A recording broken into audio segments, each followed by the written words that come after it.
Ya, selamat siang semuanya, kembali lagi bersama saya dengan Dr. Benny Bulores saya Makes. Saat ini saya mau menyampaikan kenapa saya menyarankan adanya satu gugatan TUN ataupun gugatan perdata kepada OJK demi mengupayakan terbayarnya dana nasabah.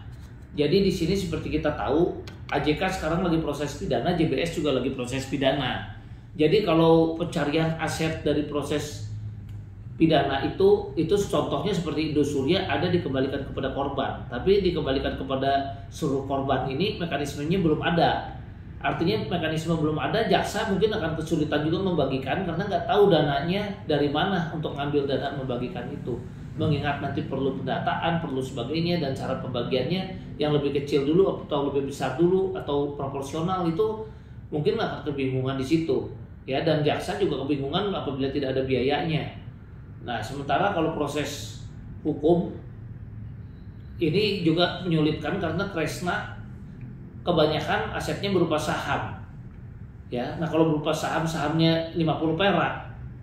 Nah, ini tentu akan sangat merugikan dari grup Kresna itu sendiri ya. Karena kalau sahamnya sampai 50 perak harus dibagikan, kemudian aset, taruhlah aset dari pemegang saham atau direksinya ketemu juga entah puluhan atau ratusan miliar, pasti tidak akan cukup untuk membayar grup Kresna yang JBS dan juga grup AJK.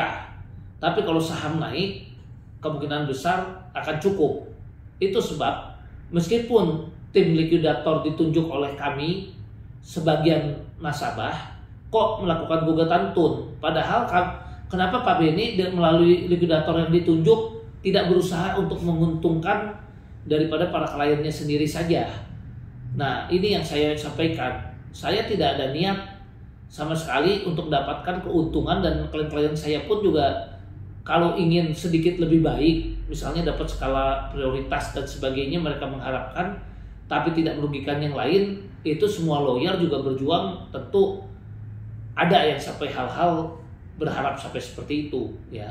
Tapi kalau sampai membuat yang lain jadi nggak kebagian dan sengsara, tentu para klien pun tidak ada yang, dari klien yang menguasakan ke saya pun tidak ada yang mau seperti itu, dan mereka pun kalau kita tidak bersatu juga pengembalian ini nggak maksimal, dan saya bertanggung jawab pada klien yang percaya kepada saya supaya pengembaliannya maksimal. Setelah kita cek hal seperti itu, maka saya lihat ada dugaan memang ada kelalaian dan ada dugaan kesalahan yang dilakukan oleh OJK sehingga membuat kita susah. Karena seandainya waktu itu berdamai, kita sudah sold 90%, saham-sahamnya naik, ya logikanya yang YBS pun terbayar. Karena saya juga punya klien YBS. Tapi bukan saya tidak bertanggung jawab dengan YBS, kenapa lebih banyak sal-sol dengan yang AJK? Karena saya udah perhitungan juga. Kalau memang waktu itu saham-sahamnya naik, YBS ini juga banyak jaminannya saham, ya tentu mereka juga akan terbayar. AJK terbayar, YBS terbayar, selamat.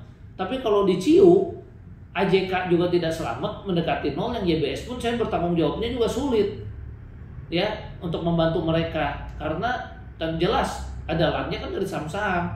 Nah, kalau aset pribadi juga dilakukan untuk pembayaran pun yang YBS ini juga tentu harus kita perhatikan gitu ya. Makanya perintah tertulis ini juga yang kami aneh, memang ada dugaan diskriminasi.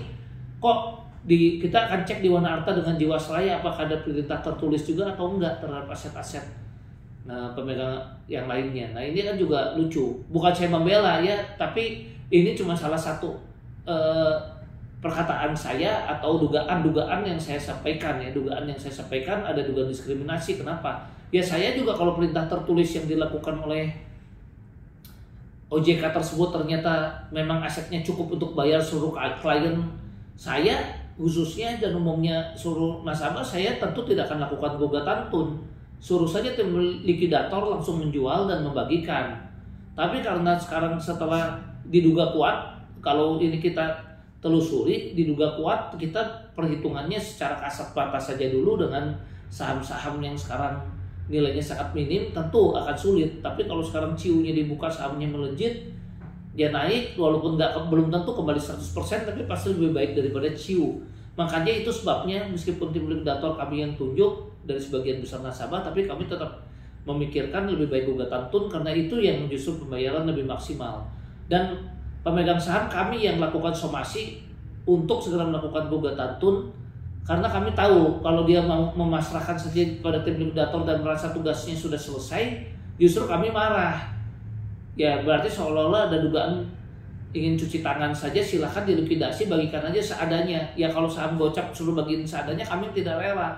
Makanya setelah kami analisa, makanya kami lah yang melakukan somasi juga terhadap pemegang saham pada akhirnya untuk melakukan gugatan tun. Makanya gugatan tun pun dilancarkan di hari-hari terakhir. Sekian dan terima kasih.